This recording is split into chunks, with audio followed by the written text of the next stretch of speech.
We were expecting an Apple event. Instead, we got a storm of press releases. So we're going to talk about these. Let's start with the actual M5 chip, because this thing is fascinating, the changes that Apple has made. So Griffin's going to tell us about the chip, which is underpowers all of these products. Let's go. Take it away, Griffin. So we've heard rumors that the M5, this is the third time they're building it on the 3 nanometer process, although they supposedly improve the process every time. And everybody was saying, the M5, it'll be a little talk instead of a tick. Not a big change, just a little incremental one. And that's a little bit true of the CPU, but the headlining feature is its completely redesigned GPU architecture. Apple has embedded a dedicated neural accelerator into each of the 10 GPU cores. A first for the M5 chip. I think we've seen this on the A19 chip as well on the iPhones last month. But this architectural change delivers over 4 times the peak GPU compute performance for AI tasks compared not to the M1, but to immediately last year, the M4. 4 times better than last year's chip, more than 6 times the performance of the M1 chip. So huge leap. It has enhanced shader cores that deliver up to 30% faster graphics performance compared to M4. Again, usually Apple like sort of fakes these statistics by like comparing it to a few years old, but no, this is a 30% leap over just last year. Their 3rd generation ray tracing engine provides an additional 45% graphics uplift for realistic lighting and shadows to 3D games and, rendering software like that. The M5 features what Apple claims is the fastest performance core in a CPU. The chip includes 6 efficiency cores and 4 performance cores, which is, I think, the same as last year. But together, these deliver up to 15% faster multi-threaded performance compared to the M4. This is a slower iterative year for Apple Silicon, but it's worth noting that even Apple's slower years where they're having a 15% gain in the CPU, that's still miles better than what Intel would do over a single generation. And if they even had a single generation in a year, like... Apple's doing this every year. It's insane. I mean, how often did Intel update its flagship chips? I don't remember now, but it definitely wasn't every year. It was 18 to 24 months, and Apple didn't even use every one in every computer, and they would only be like 5% better. Yeah. Madness. So even the boring times that we live in are still pretty good times. The improved neural engine, Apple didn't give any performance metrics for this one, curiously, but it's improved, so we know that much. I'll have to take their word for it. 30% more memory bandwidth than the M4. This statistic doesn't get a lot of, fervor around it, but faster memory bandwidth, that means, all of the applications on your computer just like load faster when you switch between them. So that gets 30% faster than the M4. It has the same amount of memory, like the M5 is limited to a maximum of 32 gigabytes. So it looks like we're not looking at increases in memory capacity. And that's generally true of like the whole family of chips. Like if they don't increase it for the M5, it probably, the memory capacities will probably be the same across the board, but bandwidth is increased. So this is the on-chip unified memory, isn't it? Though it's not the RAM or the anything else. And in fact, this is the key, isn't it, to Apple Silicon's magic, the unified memory architecture.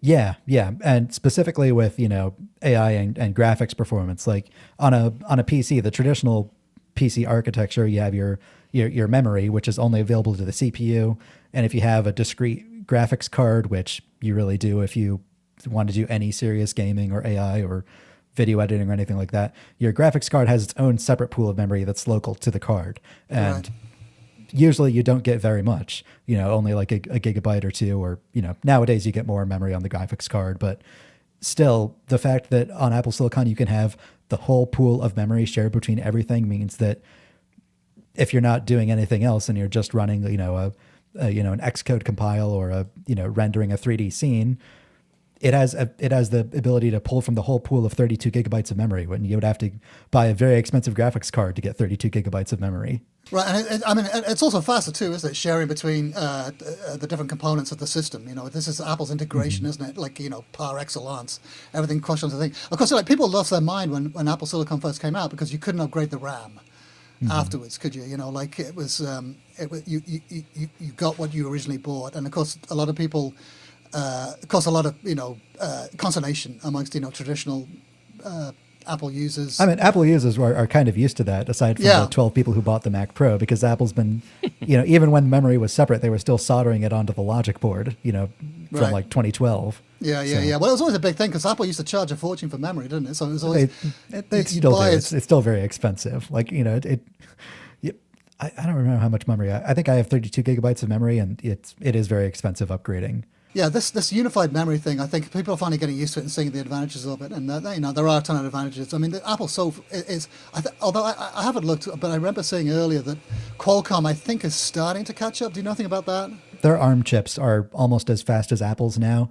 I mean, that's the thing. Apple's been losing a lot of their, talent on the Apple Silicon team at the very highest levels. Like a few notable people have been going elsewhere. I think there's a few of them moved off to like create a new startup that I think was bought by Qualcomm, and now we might be seeing the fruits of that. But that's a problem that Apple has.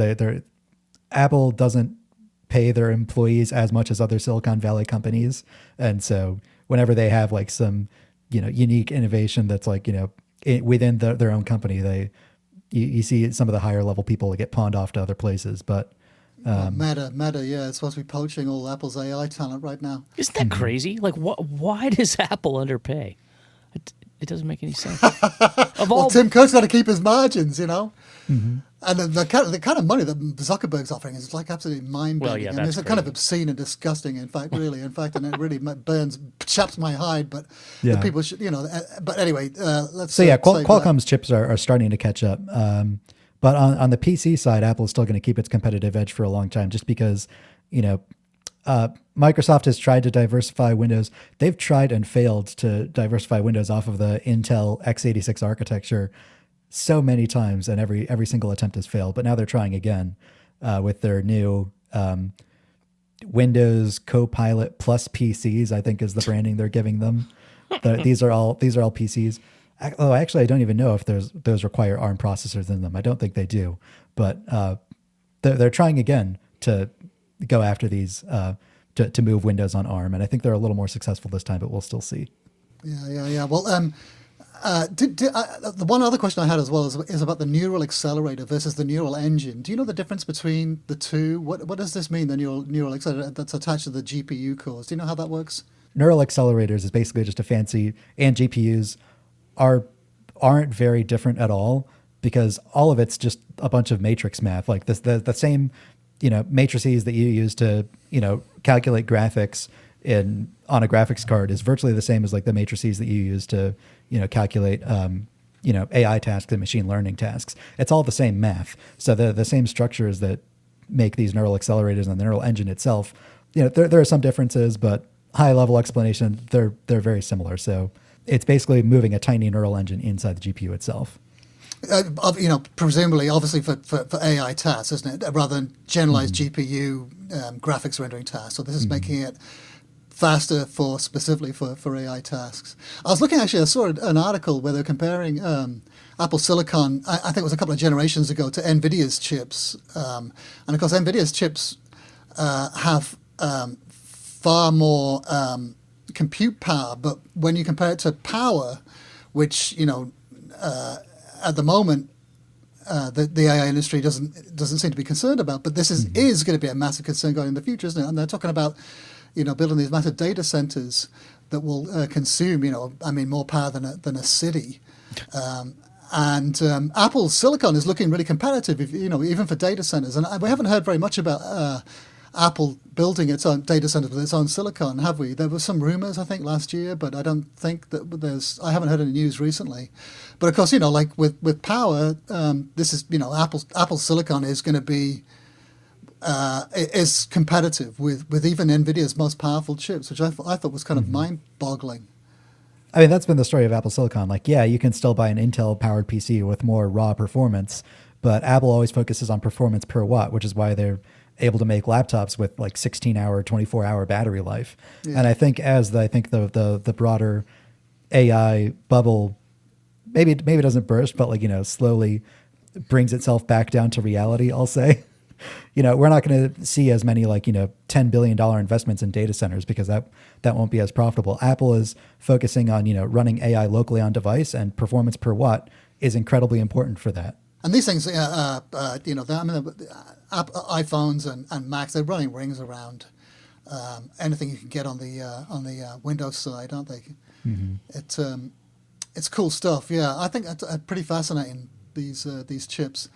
Let's talk about the first product that this is going to be put into, the 14-inch MacBook Pro, which gets the M5. Why don't you tell us about that, Lewis? Yeah, so it's just the new chip, no new design. It's funny, we start talking about all these comparisons, and it's like, compare this to this chip, this to that chip. Apple says M5 model can finish AI tasks 3.5 times faster than M4. And here we go, massive 6x GPU boost over the M1. Why go back to that? I never understand. Anyway, I think numbers look better. It seems to me like this stat here was different from what you actually said, Griffin. They call it 10-core CPU, the world's fastest CPU core. And this story from our website says it delivers 20% faster multi-threaded performance than M4. I think it actually might vary per product they put it in to some degree. Is that per which model you get? Like, yeah, okay. Let's see. A speed boost extends to the SSD in the computer with 2x faster performance. That's an important stat there, right? Isn't it? Yeah, that's wild. I mean, 2x. Yeah, crazy. You can configure the machine up to 4 terabytes of storage. That's awesome. Let's see. They're going to be available beginning. You can already pre-order them, but they're going to be in stores and get delivered on October 22nd. That's next week. Starting price remains unchanged at $15.99. That gets you 16 gigabytes of system memory and 512 gigabytes of storage. They have not yet taken off the M4 Pro and M4 Max versions. Those are still available. So, maybe if you want the super powerful laptop, you have probably... We're looking at next spring when those will get upgraded. So, yeah, this squares the rumors of, there's going to be a MacBook Pro in the fall and there's going to be MacBook Pros in the spring. You know, some of these MacBook Pros were delayed, some of them aren't. Like, apparently they're just releasing at different times. So this is only the entry level MacBook Pro. There's no M5 Pro, no M5 Max, and that's coming later. And those things are going to be crazy screamers, aren't they? Because I saw something on Twitter saying that the fastest Apple chip right now is the M3 Ultra. I think, right? That's kind of an interesting point. Apple's now spreading their products across like 3 different generations. They have the latest entry level M5, but they have the M4 Pro and M4 Max. But then if you buy a Mac Studio, you can get an M3 Ultra, and I think you can still buy a Mac Pro with an M2 in it. So they're all across the board. But well, the Ultra and the Max versions of the M5 are going to be crazy fast, aren't they? They're going to be like insane. But the Ultra chip, the M3 Ultra, is the fastest if you happen to be doing a task that can be like parallelized by your computer across all of its different cores. But that is not how most people work. So no.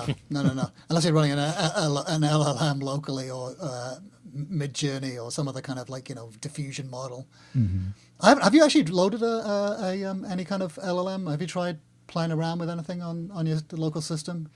No, I don't really have a particularly impressive system for that. That's right. You don't. I'm not a big fan of AI. Yeah. I forgot about that.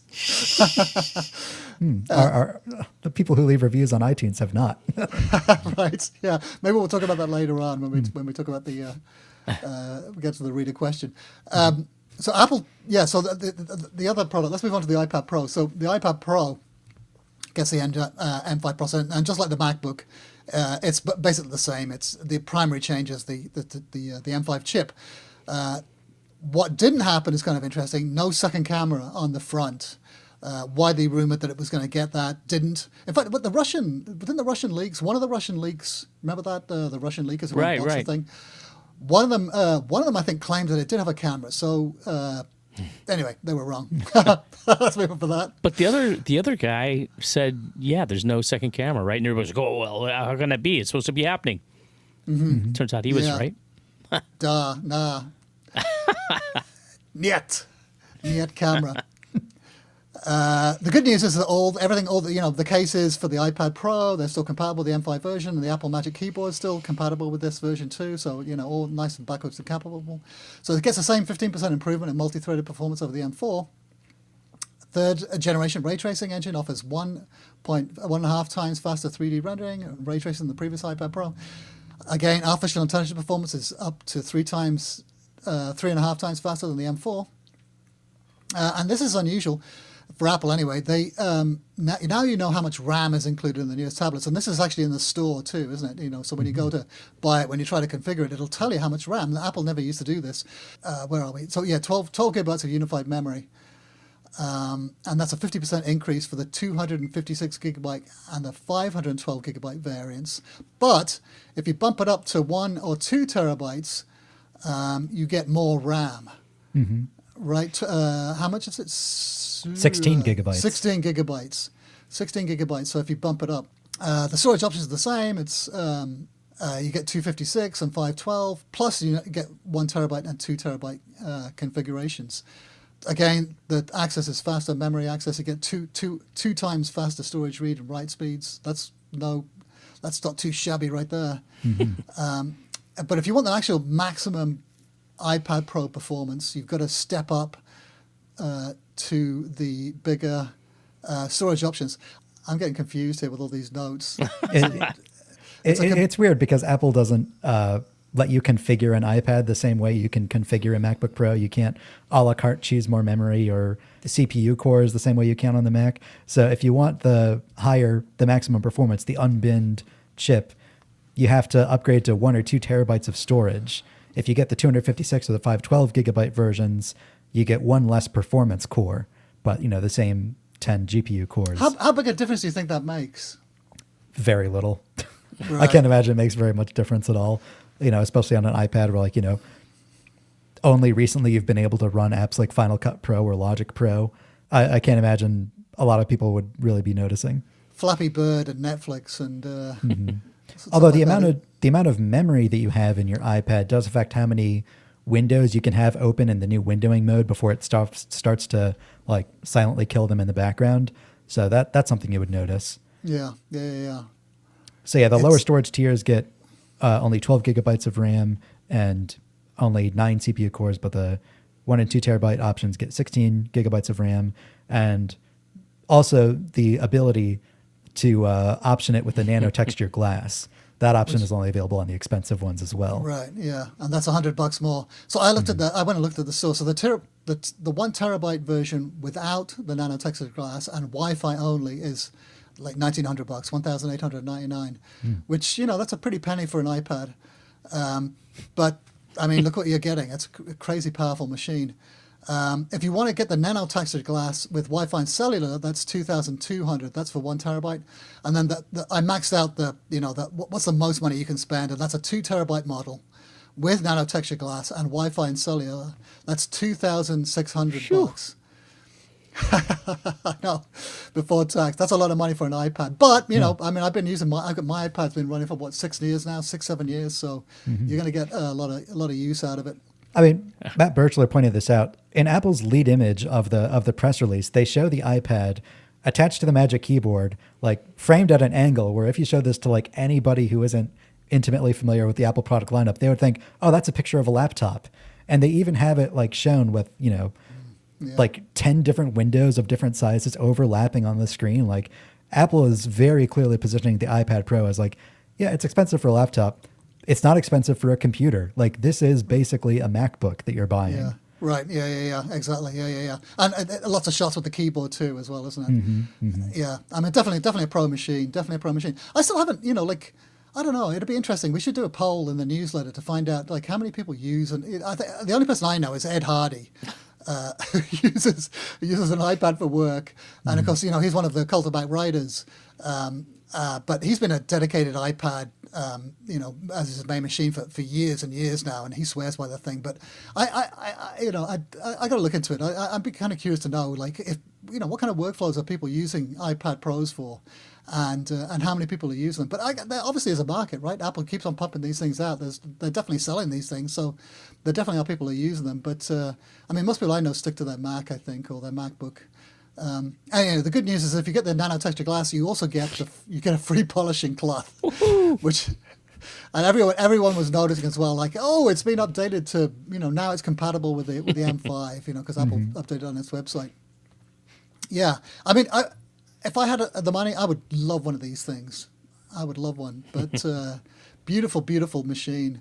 So thin, really, really, really well made. Absolutely Have you played lovely. with them in the stores? I mean, obviously I, not the new ones, but the M4 ones. I did, yeah. I just went and checked them out. Yeah, yeah, lovely, absolutely lovely. I hate going to the Apple store. Oh my God, it's like, oh no, look at that I can't afford. Look at that other thing I can't, I'll never get. But yeah, they're so thin and so nicely made, and of course, it's a great, great device, isn't it? And I've tried using it. I mean, I tried myself actually a few times to try to use it for work, and there's always like some stupid little thing that is incompatible, like in our CMS, with WordPress, something won't work. It wouldn't fill out this one particular field or something like that. It was always some dumb, really tiny, minor, stupid little thing that stymied the workflow. And so I never adopted it. Like, maybe I should try that again to see if I could actually get away with using an iPad for my workflow, which isn't that demanding. It's all kind of web-based, browser-based, not doing anything really, crazy on it. But I'd like to try it again. And like I bought I've got my iPad mini here, which I hardly ever use, but I bought a little tiny keyboard for it, which I got to start using. Do you remember the old Revo? I don't know if you ever. That's probably before your time, Griffin, but it was a tiny little PDA, like a personal digital assistant, like it was a rival of the Palm Pilot, but it came with a little tiny keyboard. The keyboard was only about, I don't know, 6-7 inches wide, so you had to like peck on this thing with your fingers. But it was so cute, and it had a brilliant design where it would fold up on itself. Oh yeah. Of course, it was completely useless for anything really, and the software was horrible, but. The form factor was always so attractive. It was like, oh, it's like a really little tiny little mini laptop you can actually literally slip into your pocket. And I was definitely curious to see if the Mini could do the same thing. I'm sure it'll be an exercise in frustration, but I'll give it a try.